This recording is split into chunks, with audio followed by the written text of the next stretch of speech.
नमस्कार दोस्तों। स्क्रीन पर हमारे साथ एक बार फिर आपको दिख रहे हैं दीपक कुमार। वो दीपक कुमार जो जिम ट्रेनर हैं, कोटद्वार में रहते हैं और मोहम्मद दीपक के नाम से मशहूर तब हो गए थे जब एक मुस्लिम बुजुर्ग की उन्होंने बजरंग दल के गुंडों से हिफाजत की थी। लेकिन आज दीपक कुमार उस मोहम्मद दीपक को मैंने इसलिए आमंत्रित किया है क्योंकि खबर आ रही है कि राहुल गांधी, नेता विपक्ष, दीपक कुमार से किए गए अपने वायदे को निभाने के लिए कल कोटद्वार जा रहे हैं दोपहर में करीब 3 सवा 3 के आसपास। और लगभग 1 घंटे तक राहुल गांधी, 1 घंटे 45 मिनट राहुल गांधी कोटद्वार में दीपक कुमार के जिम में रहेंगे। और राहुल गांधी से दीपक कुमार की मुलाकात हुई थी 23 फरवरी को दिल्ली में। और तब राहुल गांधी ने वादा किया था कि मैं आपके जिम आऊंगा, जिम की मेंबरशिप लूंगा। और इस बीच लंबा वक्त गुजरा और अभी मैं लगभग 10 दिन पहले, शायद 8-10 दिन पहले मैं कोटद्वार गया था जब खबर आई थी कि दीपक कुमार थोड़ी आर्थिक तंगी में है, 4 महीने से जिम का उन्होंने किराया नहीं दिया है। मैं मिलने गया था, 2-3 बार हमने बात की। देश के बहुत सारे लोगों ने उनकी अपील या उनके बारे में जो खबर थी उसकी वजह से उनकी मदद भी की। लेकिन अब सबसे बड़ी खबर उनकी, एक तरह से कहें तो दीपक आपकी मुराद पूरी हो रही है, ये मैं कह सकता हूं कि आप चाहते थे कि राहुल गांधी आपके जिम आए और राहुल गांधी आ रहे हैं।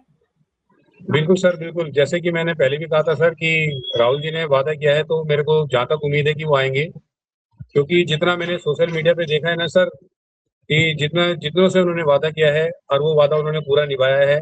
चाहे आप दशरथ मांझी जी का घर देख लीजिए, उन्होंने घर के लिए बोला था, घर बनाया है।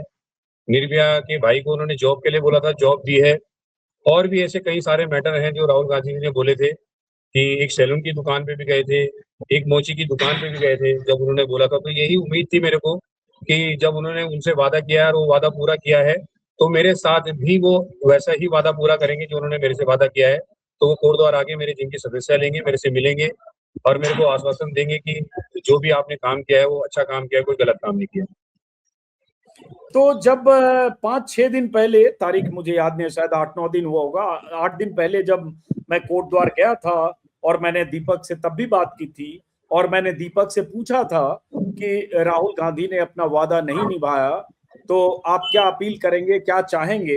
तब भी दीपक ने मेरे इंटरव्यू में कहा था कि हम चाहते हैं वो आए और हमें उन पर भरोसा है। और हमने और तमाम लोगों ने राहुल गांधी को टैग भी किया कि राहुल गांधी ने अगर दीपक से वादा किया तो कब पूरा करेंगे। लेकिन खास बात ये भी है कि बहुत ऐसे बीजेपी आईटी सेल के ट्रोल्स ने राहुल गांधी को ट्रोल भी किया कि देखो देखो राहुल गांधी ने वादा किया, दीपक कुमार के साथ तस्वीरें खिंचवाई, जिसमें से कुछ तस्वीरें स्क्रीन पर आप देख रहे हैं, और उसके बाद दीपक कुमार को राहुल गांधी भूल गए, वीडियो भी बना। तो अब तो एक तरह से राहुल गांधी ने वादा निभाया, और निभाया मतलब निभाने वाले हैं, कल जाने वाले हैं। तो आपने राहुल गांधी को के लिए क्या तैयारी की है? खास कुछ जिम में उनको जिमिंग भी कराएंगे? राहुल गांधी भी एक्सरसाइज और फिटनेस के बहुत। बिल्कुल सर, जैसे कि ये पूरा इंडिया जानता है, कि सब जानते हैं लगभग कि राहुल गांधी जी जो फिटनेस को लेकर काफी सीरियस होते हैं। और आपने देखा भी होगा, अभी एक भारत जोड़ो यात्रा करी थी उन्होंने, काफी दूर चले थे, वो पैदल चले थे। तो जहाँ तक कि जितना मेरे को दिखता है, जितना मेरे सोच कहती है कि राहुल जी जो है फिटनेस को लेकर काफी सीरियस रहते हैं। तो मेरे से जितना होगा मैं उनको वर्कआउट अपने जिम के अंदर कराना चाहूंगा। और बस मेरी यही उम्मीद है कि वो आए और मैं उनको वर्कआउट कराऊं। नहीं तो उनके लोगों ने, जिन लोगों ने आपको राहुल गांधी के आने की खबर दी या उनका प्रोग्राम बताया, जैसे राहुल गांधी कल उत्तराखंड जा रहे हैं, उनके 2-3 जगह प्रोग्राम है जो हम लोगों को पता चला है कि अल्मोड़ा में पब्लिक मीटिंग है, शोभन सिंह जीना यूनिवर्सिटी में, पौड़ी गढ़वाल में उनका एक्स सर्विसमैन के साथ मीटिंग है, कोई कंडोलिया ग्राउंड में आफ्टरनून दोपहर में, और उसके बाद वो आपके यहाँ जा रहे हैं। तो आपको राहुल गांधी की तरफ से कब खबर मिली थी, कब कंफर्म किया गया कि आपके यहाँ आने वाले हैं?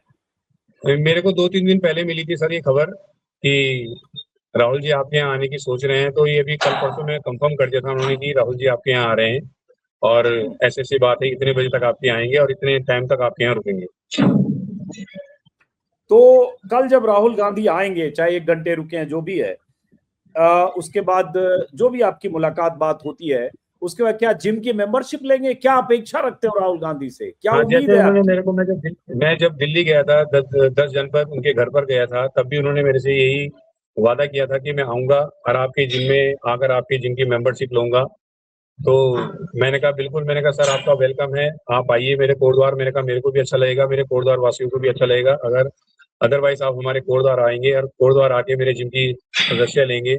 और उन्होंने बोला भी था मैं आपके जिम में आकर लोगों से अपील भी करूंगा इस चीज को कि आप दीपक के जिम में आइए और दीपक से जुड़िए और जिम की सदस्य लीजिए।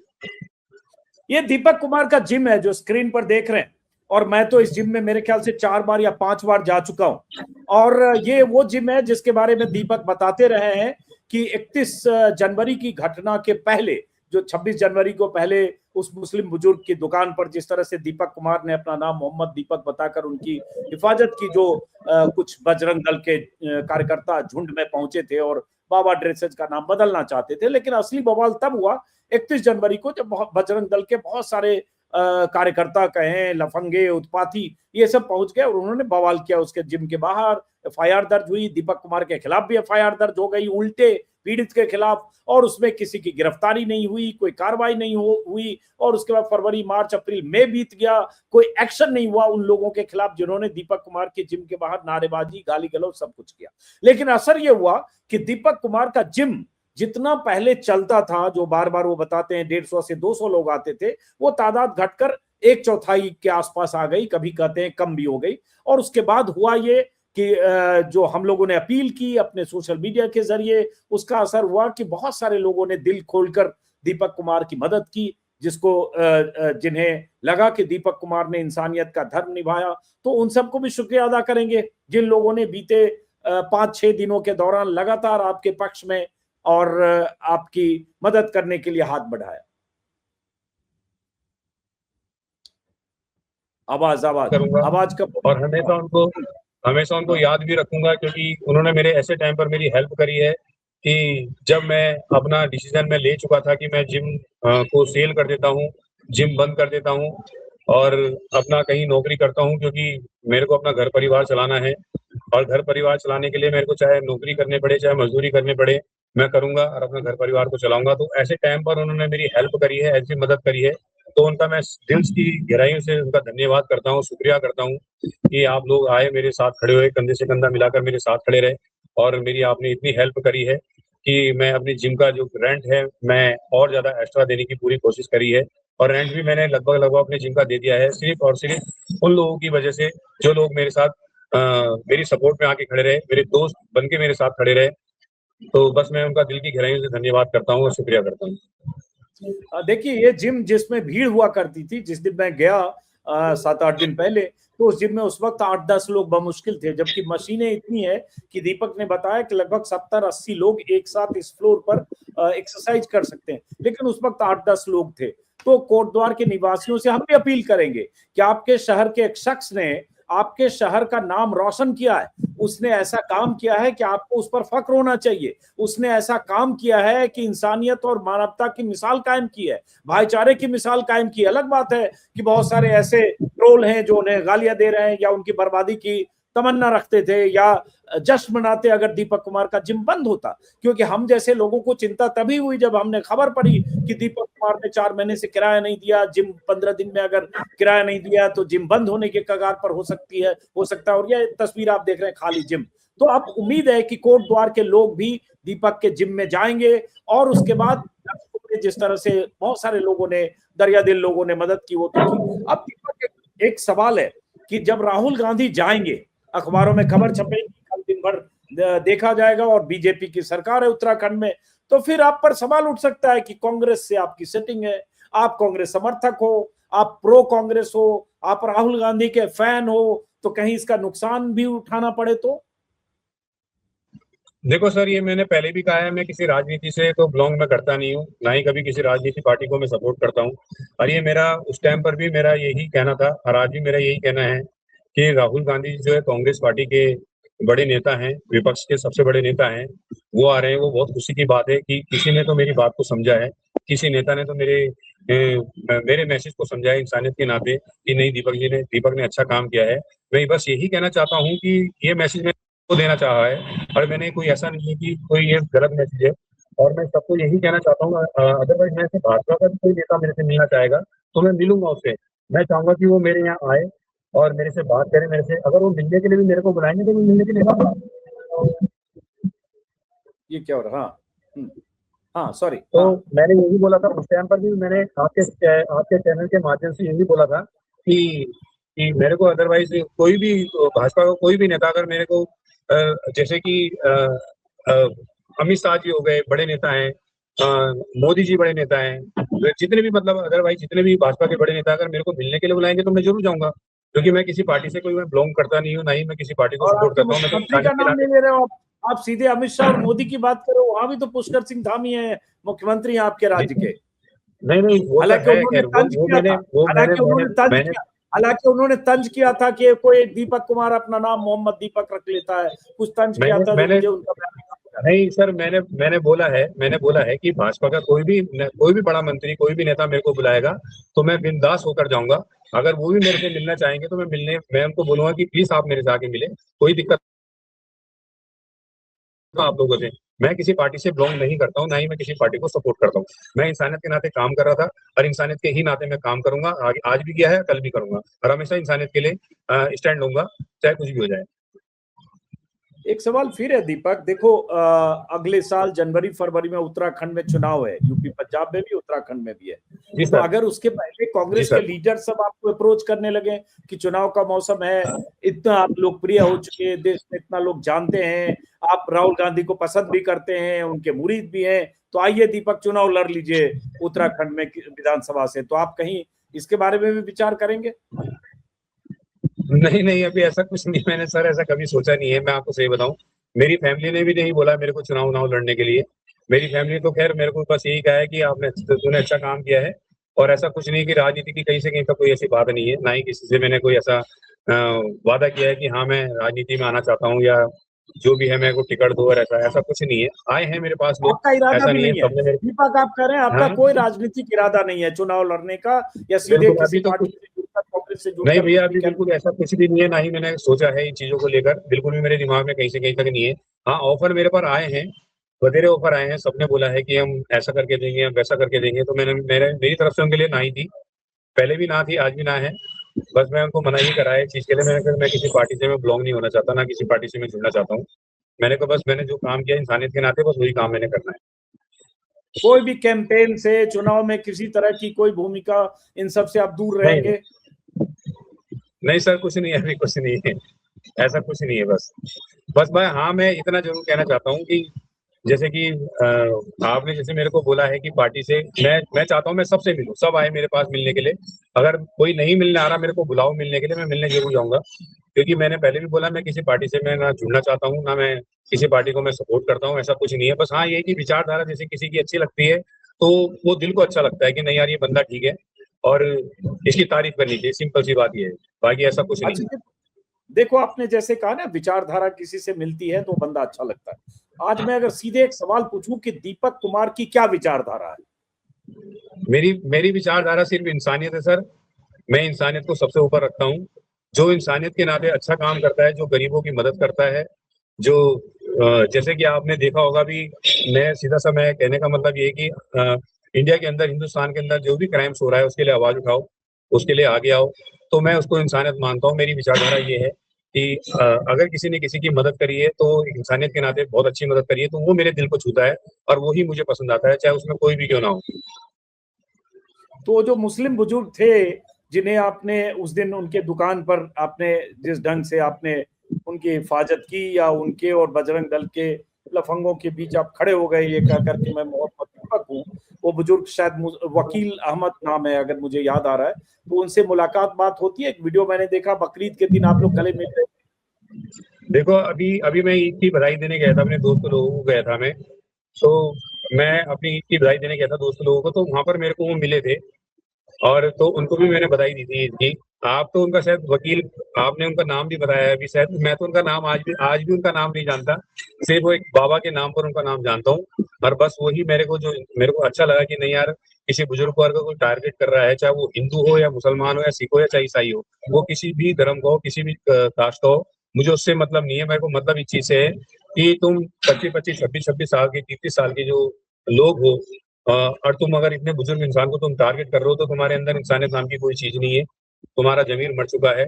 तो बस मैं इसलिए मैंने उनके लिए स्टैंड लिया था और इसलिए मैं उनके आगे खड़ा हो गया था। नहीं यार, इतने बुजुर्ग आदमी है, 70 से 75 साल के आदमी हैं, उनके हाथ पैर कांप रहे हैं और आप उनको टारगेट कर रहे हो, तो ये चीजें अच्छी नहीं है, ये चीजें गलत है। क्योंकि जो मेरी माँ ने जो मेरे को सिखाया है, जहाँ भी गलत होता है आप वो बेहिचक होकर बोल दो। रिजल्ट के बारे में मत सोचो कि आगे क्या होगा क्या नहीं होगा, लोग क्या बातें करेंगे क्या बातें नहीं करेंगे, क्योंकि कुछ लोगों की फितरत होती है, कुछ टाइम तक के लिए बोलते हैं और कुछ टाइम बोलने के बाद वो फिर चुप हो जाते हैं। जैसे तस्वीर अभी हमारे सहयोगी ने प्ले की, उनके साथ आपकी तस्वीर है, ईद के दिन की बधाइयां देती हुई तस्वीर है। अब जैसे माँ का जिक्र किया दीपक, जब मैं पिछली बार गया था, पहली बार मेरे ख्याल से 2 फरवरी वो तारीख थी, 31 जनवरी की घटना के बाद ही मैं गया था, तो मैं आपकी माँ से भी मिला था जो वहाँ चाय की दुकान चलाती हैं, और उन्होंने बताया कि सुबह सुबह वो आती हैं 8 बजे से लेकर 8 बजे रात तक 12 घंटे रहती हैं, 70 साल शायद की उम्र होगी, और अकेले दुकान पर चाय बनाती भी हैं, और 50 मीटर 100 मीटर 200 मीटर 250 मीटर दूर तक घरों में जाकर, हो सकता है आधा किलोमीटर तक भी चाय खुद पहुंचाती भी हैं। तो जब आपकी माँ को ये पता चला होगा कि राहुल गांधी कल आ रहे हैं, तो क्या अपनी माँ से भी मिलवाएंगे राहुल गांधी से, या आपका परिवार भी होगा?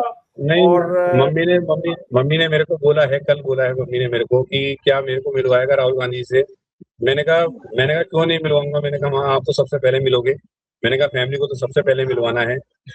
और मम्मी बड़ा वो रही कि यार मैं क्या पहनूंगी उस दिन, मैं क्या करूंगी यार, ऐसा है वैसा। मैंने कहा मम्मी ऐसा कुछ नहीं है, आप जैसे हो वैसे ही मिलो उनसे, क्योंकि वो बड़ी सिंपल से इंसान है, कोई ऐसा दिखावा कुछ नहीं है। तो मम्मी बड़ी खुश हो रही थी, ऐसा नहीं है। और मैं आपको एक चीज और बताता हूँ, जैसे आपने जो चाय का स्टॉल बोला, वो चाय का स्टॉल पहले मैं चलाता था सर। अच्छा। मैं जिम भी करता था और अपना चाय का स्टॉल भी चलाता था। तो धीरे धीरे फिर मम्मी ने मेरे से बोला कि तू रहने दे, अच्छा नहीं लगता है, तो मैं चलाऊंगी। तो मम्मी ने काफी सालों से मम्मी ने चलाया है, और अकेले ही मम्मी चलाती है। अगर एक चाय की मंजिले पे एक चाय देने भी जाना होता तो मम्मी अकेले एक चाय देने जाती है। और लगभग लगभग मेरी मम्मी की एज जो है 70 साल के आसपास है, और अब से नहीं कर रही मम्मी, बहुत टाइम से काम कर रही है। चलिए, अब आखिरी सवाल दीपक, कि कल जब भी राहुल गांधी पहुंचेंगे उसके बाद क्या बोलते हैं, क्या उनका स्टेटमेंट है, उस पर हम सबकी नजर होगी। लेकिन जब ये राहुल गांधी का आना होगा और ऐसे भी जो कुछ हो रहा है, उसके बाद बहुत सारे जो राइट विंग के ट्रोल्स हैं, बीजेपी से जुड़े लोग हैं, आईटी सेल, बजरंग दल, ये सब लगातार आपकी ट्रोलिंग भी करते हैं, बहुत तरह की गालियां भी दी जाती है। तो इस सब से कभी विचलित होते हैं, परेशान होते हैं, या परिवार वाले परेशान होते हैं कि किस पचड़े में किस देखो सर, पड़ गए? इस दुनिया में बतेरे लोग हैं, और जो जितने भी लोग हैं, हर इंसान की सोच अलग है, हर इंसान की मेंटेलिटी अलग है। कि अगर वो मेरे को गाली दे रहे हैं या मेरी फैमिली को लेकर गाली दे रहे हैं, तो मेरे को उन चीज़ों से कोई फर्क नहीं पड़ता है, क्योंकि इन जैसे लोगों को मेरे को जवाब देना नहीं है, मेरे को जवाब मेरे भगवान को देना है, मेरी फैमिली को, मेरे दोस्तों को देना है, इंसानियत को देना है। तो सीधी सी बात है, सोच सोच का फेर है। जैसे इंसान की जैसी सोच होगी वो वैसी बातें करेगा, वैसा गंद वो बकेगा। बकते हैं। मेरे पास अभी भी कुछ 3-4 दिन से कुछ मैसेज आ रहे हैं, किसी बंदे के मैसेज आ रहे हैं, वो लगा पड़ा है मेरे को गाली देने में। मैंने देखा, अरे भाई कोई दिक्कत वाली बात नहीं, मैं उसका रिप्लाई भी नहीं कर रहा हूँ। मेरे को इन चीज़ों से कोई फर्क नहीं पड़ता। बस फर्क इस चीज़ से पड़ता है, अगर मैं कोई गलत काम कर रहा हूँ और वो गलत काम का मैसेज तुरंत जाएगा, मेरी फैमिली पे जाएगा, मेरी माँ बोलेगी, मेरी फैमिली बोलेगी, मेरे दोस्त बोलेंगे यार दीपक सॉरी बोल दे, तूने गलत किया है, तो मेरे को सॉरी बोलने में भी कोई दिक्कत नहीं होगी इसमें। चलिए दीपक, बहुत बहुत शुक्रिया। देखिए, बहुत बड़ा काम किया आपने। कोई जिम चला सकता है, कोई बड़ा शॉपिंग मॉल खोल सकता है, कोई करोड़पति है, कोई अरबपति है, पैसों की श्रृंखला में अगर देखें, पैसों के दम पर तो दुनिया में एक से एक लोग हैं। लेकिन आपने जो काम किया वो अपने आप में एक मिसाल है। ऐसा काम जल्दी कोई करता नहीं है कि 10-20 लोगों की झुंड में कोई किसी मुस्लिम बुजुर्ग को बचाने के लिए आ जाए और कहे मेरा नाम मोहम्मद दीपक है, जो शायद स्पॉन्टेनियस आपने बोला था। तो आपके नाम के साथ वो चिपक चुका है। अब दीपक कुमार की पहचान मोहम्मद दीपक की तरह हो गई। हमें भी कहना पड़ता है दीपक कुमार उर्फ मोहम्मद दीपक। तो जाहिर है आपने एक ऐसी मिसाल कायम की। जी बोलिए, कुछ कहना चाह रहे हैं? कुछ कहना चाह रहे हैं आप शायद? मैं तो बस इतना कहना चाहूंगा कि सर मेरे को नाम से कोई ऐसा लेना देना नहीं है, कि चाहे मोहम्मद लगा लो चाहे कुछ भी लगा लो। कि मेरा सिंपल सा कहने का मतलब इंसानियत के नाते काम करो, इंसानियत के लिए काम करो, क्योंकि इंसानियत ही सबसे बड़ा धर्म है, और इंसानियत से बड़ा कोई धर्म नहीं है दुनिया में। और इंसानियत ही काम आएगी और इंसानियत ही रहेगी दुनिया में। बस सिंपल सा कहने का मतलब यही है। और अपने हाँ बस ये देशवासियों को बस इतना कहना चाहता हूँ, जितने भी हैं, कि जहाँ भी गलत होता है और जहाँ भी किसी के साथ गलत कोई करता है, तो उसके लिए स्टैंड लो और खड़े हो जाओ और बोलो, बात करो, जहाँ तक हो सकता है उस मैटर को सुलझाओ। गलत को गलत बोलो और सही को सही बोलो, तो कोई दिक्कत वाली बात नहीं। चलिए, बहुत अच्छी बात है दीपक, लेकिन ये हौसला आप में है। कई बार आदमी जोखिम लेना नहीं चाहता, और शायद आप बॉडी बिल्डर भी हो, तो आप एक ताकतवर इंसान शारीरिक तौर पर भी हो। राहुल गांधी के साथ अगर आप वीडियो में दिख रहे हो तो लग रहा है राहुल गांधी के बरक्स आप कितने बलिष्ठ जैसे हो। तो शायद वो शारीरिक स्वभाव जो होता है, ताकत, अब ये देखिए, तो शायद इस वजह से भी आपसे वो जो 10, 12, 15 जितने लोग भी थे परहेज कर गए, वरना वो तो फैटाफैटी कुछ हो सकता था वहां पे। देखिए, अब ऐसे किसी को लग गया होगा कि जिम वाला है तो दबोच भी सकता है। तो जो शारीरिक ताकत है और मानसिक ताकत है, दोनों आपके पास होना, ये भी आपकी एक यूएसपी है। जी सर। देखो सर, आपने जैसे ताकत वाली बात करी है ना, मेरे को, मैं ये जरूरी नहीं कि मैंने अगर अपना शरीर बनाया है, मैं काफी टाइम से वर्कआउट करता हूँ, एक्सरसाइज करता हूँ, तो मैंने शरीर बनाया है, तो उसको मैं कहीं गलत जगह पे यूज करूँ। जहाँ पर मेरे को लगता है कि हाँ, मेरे को इसका इस्तेमाल करना चाहिए, तो मैं उसके लिए आगे हमेशा खड़ा हूँ और आगे भी खड़ा रहूंगा सर। चलिए, बहुत बहुत शुक्रिया। करने से पहले एक बार मैं दर्शकों से फिर अपील करूंगा कि स्क्रीन पर आप देख रहे हैं, ये हल्क जिम नाम है। हालांकि जिम की स्पेलिंग उन्होंने अपने हिसाब से ZYM लिखा है, हल्क जिम।